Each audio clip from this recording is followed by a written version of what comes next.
मुंबई के नजदीक भिवंडी में कबाड़ के गोदाम में अचानक भीषण आग लग गई, लेकिन लोगों के हाथ पांव तब फूल गए जब आग वहां मौजूद दूसरे गोदामों तक फैल गई। घटना की जो तस्वीरें सामने आई उनमें एक तस्वीर में गोदाम से आग की भीषण लपटें निकलती हुई दिखाई दी। आग की वजह से आसपास पूरा इलाका आग की लपटों से घिरा हुआ दिखाई दिया। फौरन घटना की जानकारी पुलिस और फायर ब्रिगेड को दी गई, जिसके बाद वहां दमकल की 4 गाड़ियां पहुंची और आग बुझाने के काम में जुट गई। लेकिन आग बुझाना इतना आसान नहीं था। हालांकि कई घंटों की मशक्कत के बाद आग को बुझा दिया गया, लेकिन तब तक 4 गोदामों और उसमें रखा लाखों का सामान जलकर राख हो गया। गोदाम में आग कैसे लगी इसका अभी पता नहीं चल सका है। भिवंडी में ये भीषण आग लगी और आग किस वजह से लगी इसका पता नहीं चल पाया है, लेकिन 4 गोदाम में ये आग लगी और इस आग की वजह से चारों गोदाम में रखा लाखों का सामान जलकर राख हो गया। आपको बता दें कि आग की जानकारी पुलिस और फायर ब्रिगेड को दी गई, जिसके बाद वहां दमकल की 4 गाड़ियां पहुंची और आग बुझाने में जुट गई। लेकिन आग जब तक बुझ पाती तब तक चारों गोदामों में रखा लाखों रुपए का सामान जलकर राख हो गया।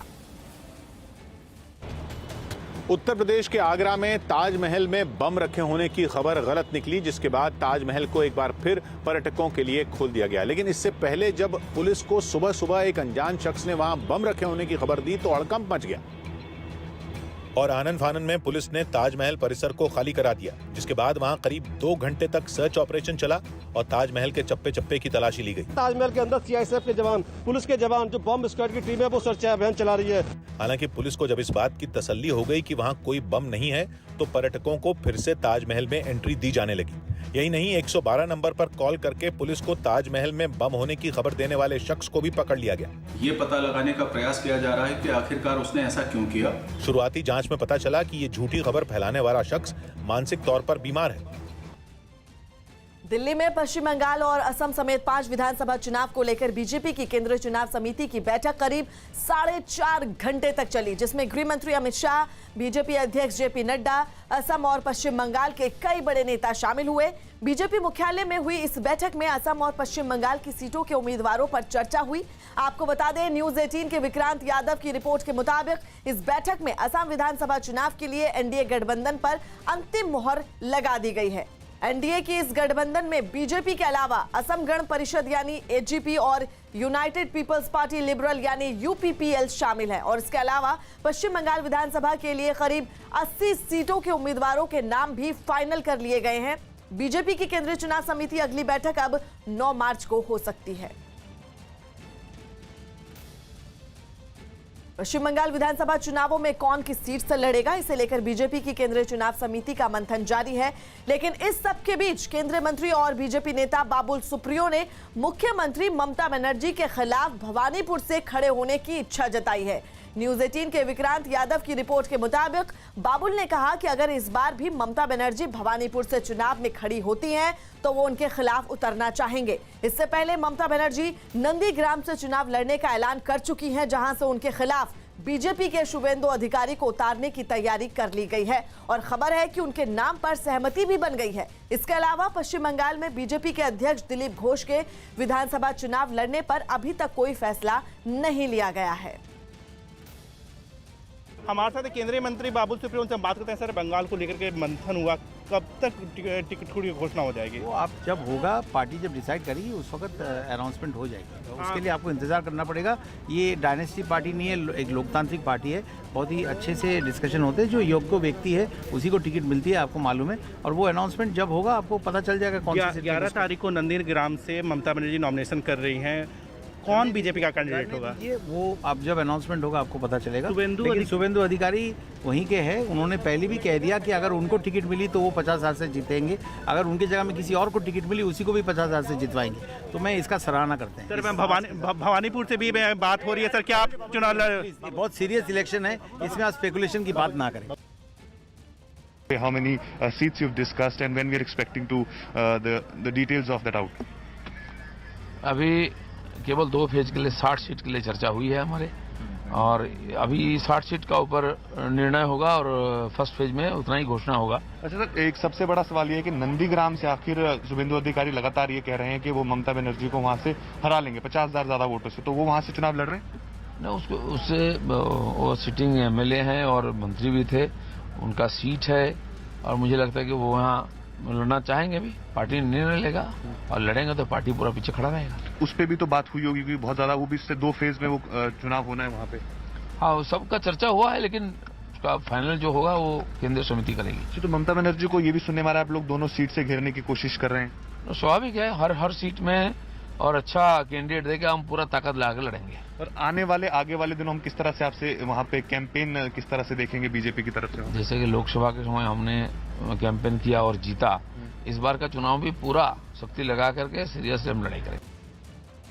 बंगाल चुनाव के लिए सीट बंटवारे पर फंसा पेच सुलझाने के लिए कांग्रेस, लेफ्ट और आईएसएफ ने कोशिशें तेज कर दी। न्यूज 18 की आशिका सिंह की रिपोर्ट है कि तीनों पार्टियों ने सीट बंटवारे का विवाद सुलझाने के लिए मंथन किया, जिसके बाद खबर है कि ज्यादातर सीटों पर कौन अपना उम्मीदवार उतारेगा उस पर बात लगभग तय हो चुकी है, जिसके मुताबिक लेफ्ट 154 सीटों पर, कांग्रेस 92 सीटों पर चुनाव लड़ सकती है और अब्बास सिद्दीकी की पार्टी 37 सीटों पर अपने उम्मीदवार उतार सकती है, जबकि बाकी की 11 सीटों पर फैसला होना बाकी है। कांग्रेस पहले ही बता चुकी है कि वो 92 सीटों पर अपने प्रत्याशी उतारेगी और आईएसएफ को जो भी सीटें देनी होंगी वो लेफ्ट अपने खाते से देगा, जबकि आईएसएफ चाहती थी कांग्रेस उसे अपने खाते से 8 सीटें दे। खबर है कि इस पर कांग्रेस के तेवर सख्त। बंगाल में 8 चरण में चुनाव होंगे और 2 मई को नतीजे आएंगे। बंगाल में शिवसेना ने ममता बनर्जी के समर्थन का ऐलान किया। महाराष्ट्र में कांग्रेस के समर्थन से सरकार चला रही शिवसेना पश्चिम बंगाल में टीएमसी का साथ देगी। पार्टी ने ऐलान किया कि वो राज्य में विधानसभा चुनाव नहीं लड़ेगी। हमारी जितनी भी ताकत है वहाँ, वो हम ममता दीदी के साथ खड़ी करेंगे। शिवसेना के फैसले को बीजेपी ने तुरंत लपक लिया और उसे हिंदुत्व की याद दिला दी। जय श्री राम का नारा से खिसियाने वाली दीदी को समर्थन करना काफी दूर निकल चुकी है। केरल में ईडी ने पूर्व मंत्री और इंडियन यूनियन मुस्लिम लीग के विधायक वीके इब्राहिम कुंजू को पूछताछ के लिए नोटिस भेजा। उनसे ये पूछताछ मनी लॉन्ड्रिंग के आरोप में 22 मार्च को कोच्चि में होगी। मुंबई के नगर निगम बीएमसी के एक अधिकारी को छेड़खानी के आरोप में गिरफ्तार कर लिया गया। ईपीएफओ ने मौजूदा वित्त वर्ष के लिए ब्याज दर नहीं घटाई और इसे 8.5% पर बरकरार रखा। बिहार के आरा में मोटरसाइकिल पर आए कुछ बदमाशों ने 2 बहनों को गोली मार दी। ये दोनों बहनें शादी समारोह से घर लौट रही थीं। इस घटना में दोनों बुरी तरह घायल हो गईं। पाकिस्तान की T20 लीग PSL को कुछ समय के लिए स्थगित कर दिया गया। लगातार कोरोना के मामले सामने आने के बाद ये फैसला लिया गया। इस T20 टूर्नामेंट में सबसे पहले इस्लामाबाद यूनाइटेड टीम के फवाद अहमद कोरोना पॉजिटिव पाए गए थे, जिसके बाद अब 2 विदेशी खिलाड़ियों और 1 पाकिस्तान के कोच में भी इसके लक्षण पाए जाने पर यह फैसला लिया गया। दिल्ली के मुख्यमंत्री अरविंद केजरीवाल और उनके माता पिता ने लोकनायक जयप्रकाश नारायण अस्पताल में कोरोना वैक्सीन लगवा ली। सीएम को कोविशील्ड की पहली डोज दे दी गई। दिल्ली के LNJP अस्पताल में, जहां पर अरविंद केजरीवाल अपने माता पिता के साथ पहुंचे हैं, उन्होंने वैक्सीन लगाई है। कोरोना का टीका लगवाने के बाद सीएम अरविंद केजरीवाल ने लोगों से अपील की कि वो महामारी से छुटकारा पाने के लिए वैक्सीन लगवाएं। हमें किसी तरह की कोई परेशानी नहीं हुई, आप लोग देखते हैं आपके सामने, इसमें अब डरने की कोई बात नहीं है। इस बीच दिल्ली बीजेपी अध्यक्ष आदेश गुप्ता ने मुख्यमंत्री को याद दिलाया कि उन्होंने राजधानी के लोगों से एक वादा किया था। उन्होंने सभी दिल्ली वासियों को कहा था हम फ्री कोरोना वैक्सीन लगाएंगे। बीजेपी के कुछ नेताओं ने पश्चिम बंगाल की सीएम ममता बनर्जी के खिलाफ दिल्ली में चुनाव आयोग से शिकायत की। आरोप है कि ममता बनर्जी ने हुगली की अपनी चुनावी सभा में खेला शब्द का इस्तेमाल किया, जिसका हवाला देते हुए बीजेपी ने टीएमसी पर चुनाव में गड़बड़ी करने का आरोप लगाया। खेला क्या होवे, इसका मतलब है पोलिंग बूथ पे कब्जा। खेला क्या होवे, मतदाताओं को डराना। खेला क्या होवे, निष्पक्ष चुनाव नहीं होना। राजस्थान के दौसा में एक आदमी ने अपनी बेटी की हत्या कर दी और फिर थाने में सरेंडर कर दिया। इस लड़की की शादी पिछले महीने 16 फरवरी को हुई थी, लेकिन आरोप है कि वो इसके बावजूद अपने प्रेमी के साथ रहने लगी थी। इसी से उसके मायके वाले नाराज थे। मध्य प्रदेश के जो जिले महाराष्ट्र की सीमा से लगे हैं, वहां इस बार महाशिवरात्रि पर बड़े मेले नहीं लगेंगे। एमपी सरकार ने कोरोना के बढ़ते मामलों को देखते हुए ये फैसला लिया। महाराष्ट्र से जुड़े हुए जो भी हमारे जिले हैं, उन जिलों में महाशिवरात्रि के मेले ना हो, इसका निर्णय लिया है। सड़क और परिवहन मंत्रालय ने गाड़ियों के रजिस्ट्रेशन और ड्राइविंग लाइसेंस रिन्यू करवाने के लिए ऑनलाइन सुविधा की शुरुआत कर दी। इसके बाद अब लोगों को आरटीओ के चक्कर नहीं लगाने पड़ेंगे। हालांकि इस सेवा के इस्तेमाल के लिए आधार कार्ड होना जरूरी होगा। मध्य प्रदेश में बेरोजगारी के मुद्दे पर सियासत गरमाती जा रही है। कांग्रेस के नेता और पूर्व मंत्री जयवर्धन सिंह ने सरकार की तरफ से दिए गए आंकड़ों का हवाला दिया और शिवराज सरकार पर कई रोजगार कार्यालय बंद करने का आरोप लगाया। 51 जिलों में रोजगार के कार्यालय हैं, उनमें से 36 बंद किए जा रहे हैं कार्यालय। जवाब में बीजेपी ने भी पलटवार किया और प्रदेश में रोजगार से जुड़ी दिक्कतों का ठीकरा पहले की कांग्रेस सरकार पर ही फोड़ दिया। कांग्रेस की सरकार ने जिस प्रकार से बेरोजगारी की समस्या से अपना ध्यान हटाकर रोजगार देने के सभी प्रकल्प बंद किए थे, उसके आंकड़े सामने आ रहे हैं। पाकिस्तान के प्रधानमंत्री इमरान खान ने देश के नाम संबोधन में विपक्षी दलों पर जमकर निशाना साधा। इमरान ने आरोप लगाया कि सेनेट के चुनाव में विपक्षी उम्मीदवार यूसुफ रजा गिलानी ने जमकर पैसे बांटे। देश के वित्त मंत्री अब्दुल हफीज शेख की हार के बाद इमरान ने संसद में 6 मार्च को विश्वास मत लाने का ऐलान किया। उन्होंने अपने संबोधन में साफ साफ कहा कि वो विपक्ष में बैठने को तैयार है, लेकिन भ्रष्टाचार को बढ़ावा नहीं देंगे। मैं परसों कॉन्फिडेंस मोशन ले रहा हूं, असेंबली के पास जा रहा हूं, कॉन्फिडेंस अपनी असेंबली को कह रहा हूं, आप बताएं सामने, क्योंकि वो तो ओपन होगा ना। ठीक है, मैं नाअहल हूं, इतना काबिल नहीं हूं, आराम से हाथ खड़े करें, कह नहीं है मैं ऑपोजिशन में चला जाऊंगा, अगर आप जीत जाते मैं ऑपोजिशन में बैठ जाऊंगा। इस बीच पूर्व प्रधानमंत्री नवाज शरीफ ने भी इमरान खान पर जोरदार हमला बोला और उनसे फौरन इस्तीफा देने की मांग की। मेरा ख्याल है कि अब इमरान खान के लिए एक लम्हा भी वजीर आजम के तौर पे रहना का कोई जवाब नहीं है और अपना इखलाकी जवाब खो चुके हैं। उन्हें फौरी मुस्ताफी हो जाना चाहिए। महंगे तेल और रसोई गैस का विरोध थमने का नाम नहीं ले रहा। चंडीगढ़ में पेट्रोलियम उत्पादों की महंगाई का विरोध करने के लिए अकाली दल के नेता और कार्यकर्ता बैल लेकर सड़कों पर उतर आए, जिनके निशाने पर केवल केंद्र सरकार नहीं बल्कि पंजाब की कैप्टन सरकार भी रही।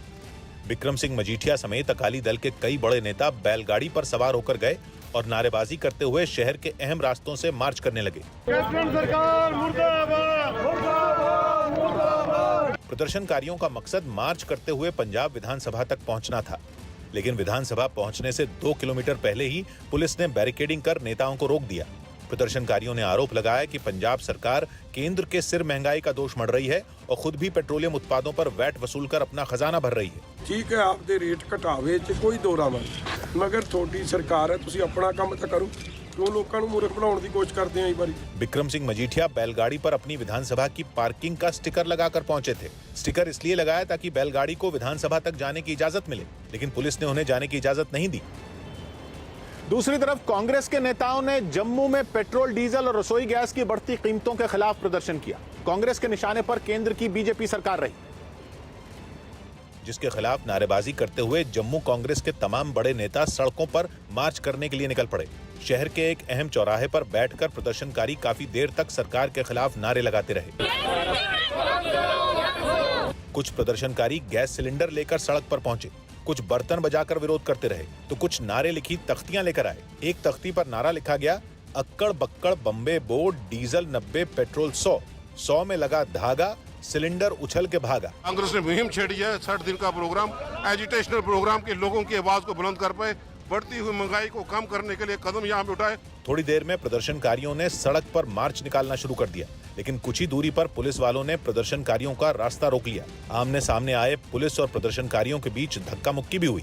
कांग्रेस ने 30 मार्च तक महंगाई के मुद्दे पर जम्मू में आंदोलन करने का कार्यक्रम रखा है।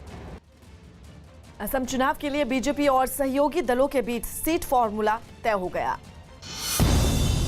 असम विधानसभा चुनाव पर बीजेपी और उसके सहयोगी दलों के बीच सीटों के बंटवारे पर सहमति बन गई। खबर है कि एजीपी 26 सीटों पर और यूपीपीएल 8 सीटों पर चुनाव लड़ सकती है, जबकि बीजेपी 92 सीटों पर अपने उम्मीदवार उतारेगी। फिल्म अभिनेत्री तापसी पन्नू और अनुराग कश्यप के घर और दफ्तरों पर लगातार तीसरे दिन भी इनकम टैक्स की छापेमारी जारी रहेगी। अब तक की जांच में 650 करोड़ के टैक्स हेराफेरी की बात सामने आई है। तापसी पन्नू भी 5 करोड़ की जानकारी नहीं दे पा रही हैं। उत्तर प्रदेश के बलिया में बीजेपी सांसद मनोज तिवारी ने दिल्ली की शिक्षा व्यवस्था पर सवाल उठाते हुए मुख्यमंत्री अरविंद केजरीवाल पर निशाना साधा। उन्होंने पिछले 5 साल में करीब 50,000 बच्चों के फेल होने का दावा किया और आरोप लगाया कि दिल्ली के स्कूलों में सिर्फ 3 दिन ही क्लास चलती है। मौसम विभाग ने महाराष्ट्र के विदर्भ में हीट वेव यानी लू चलने का अलर्ट जारी किया और लोगों को घरों में रहने की सलाह दी है। विदर्भ के कई इलाकों में कुछ दिनों से तापमान लगातार 38 डिग्री के आसपास बना हुआ है। केंद्रीय आवास और शहरी विकास मंत्रालय ने ईज ऑफ लिविंग इंडेक्स 2020 जारी किया, जिसमें 10 लाख से कम आबादी वाले शहरों में रहने के लिए हिमाचल प्रदेश की राजधानी शिमला को सबसे अच्छा शहर आंका गया। वहीं 10 लाख से ज्यादा आबादी वाले शहरों में बेंगलुरु टॉप पे रहा। बिहार के गया में पुलिस और आबकारी विभाग की टीम ने मिलकर एक ट्रक से अवैध शराब बरामद की, जिसे होली में खपाने के लिए दूसरे राज्य से मंगवाया गया था। यूपी के आगरा में अवैध कब्जा हटाने गई जिला विकास अधिकारी अरुण मौली को भीड़ ने घेर लिया। वो अपनी टीम के साथ सरकारी जमीन पर बनाई गई एक दीवार को तोड़ने वहां पहुंची थी, लेकिन वहां उन्हें कई लोगों ने घेर लिया और उन्हें कार्रवाई करने से रोकने लगे। एक आदमी तो इस कदर भड़क गया कि उसने काफी देर तक उनसे बहसबाजी की। भीड़ में शामिल कुछ लोग तो उस दीवार को तोड़ने के लिए वहां ले जाई गई खुदाई करने वाली मशीन पर भी चढ़ गए, ताकि किसी भी तरह इस कार्रवाई को रोका जा सके। काफी देर तक वहां ऐसा ही माहौल बना रहा, लेकिन पुलिस बल और अपनी पूरी टीम के साथ वहां पहुंची जिला विकास अधिकारी ने अवैध कब्जे को ध्वस्त करवा दिया। चुनावी सरगर्मी के बीच बंगाल के मालदा में आम के एक बाग से 18 बम बरामद किए गए। अभी तक ये पता नहीं चल पाया कि बम वहां किसने रखे थे। 2 दिन पहले ही दक्षिण 24 परगना में आईएसएफ के एक नेता के घर से बम मिले थे और अब मालदा में आम के एक बाग से 18 बम मिले हैं, जिन्हें वहां छुपाकर रखा गया था। इस बारे में पता चलते ही पुलिस वहां पहुंची और जांच शुरू कर दी। वहीं इलाके के लोगों को जैसे ही इस बारे में पता चला, वो भी वहां इकट्ठा हो गए। इसी बीच बम निरोधक दस्ते ने सावधानी बरतते हुए एक एक करके बम निष्क्रिय करने शुरू किए।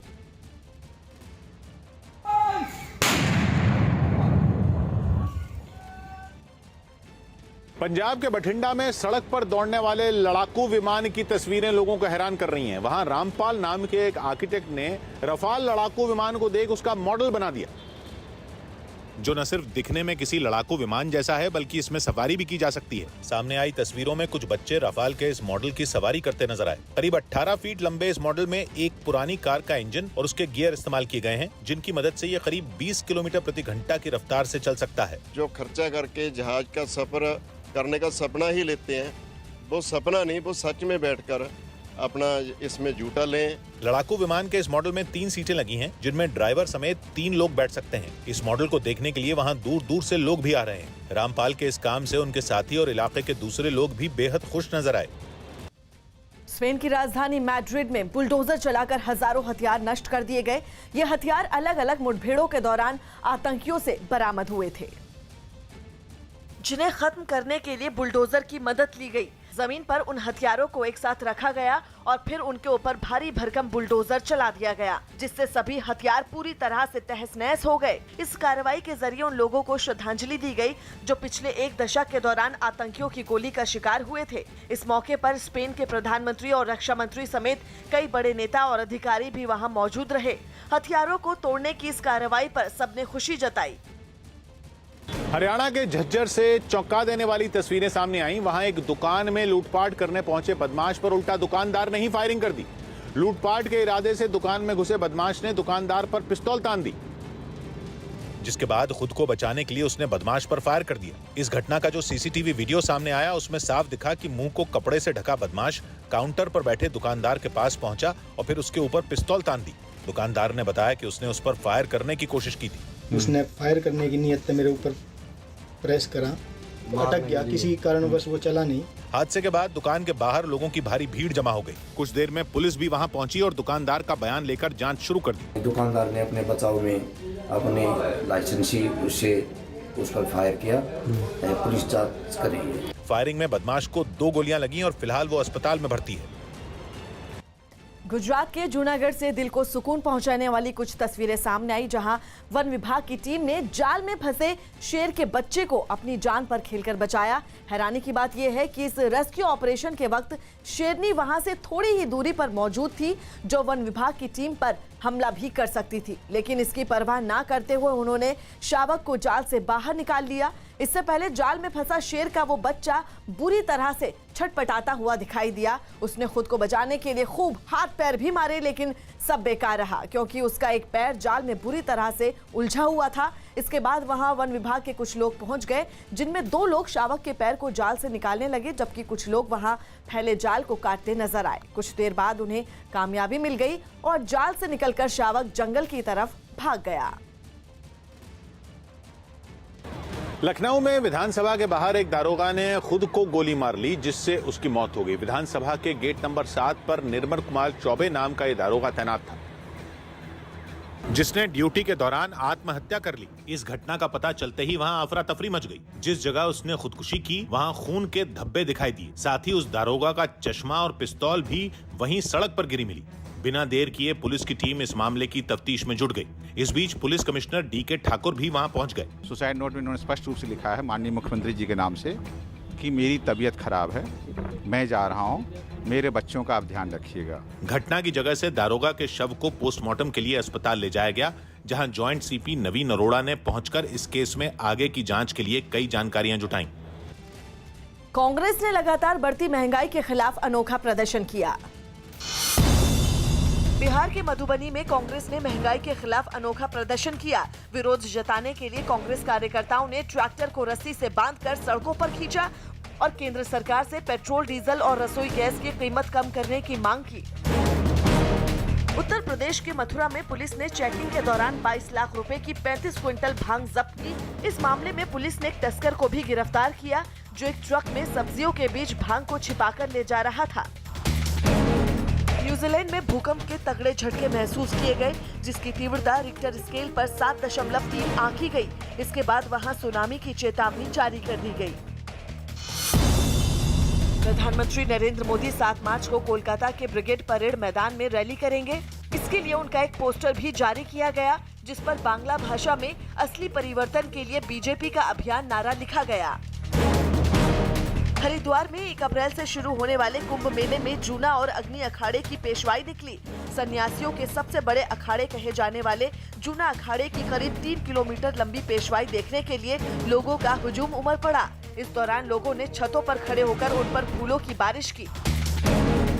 उत्तर प्रदेश के मेरठ में पुलिस और आबकारी विभाग की टीम ने अवैध शराब का कारोबार करने वालों पर कार्रवाई की। इस दौरान पुलिस ने जंगलों के अंदर शराब बनाने की भट्टियों को तोड़ दिया और करीब 5000 लीटर शराब को नष्ट कर दिया।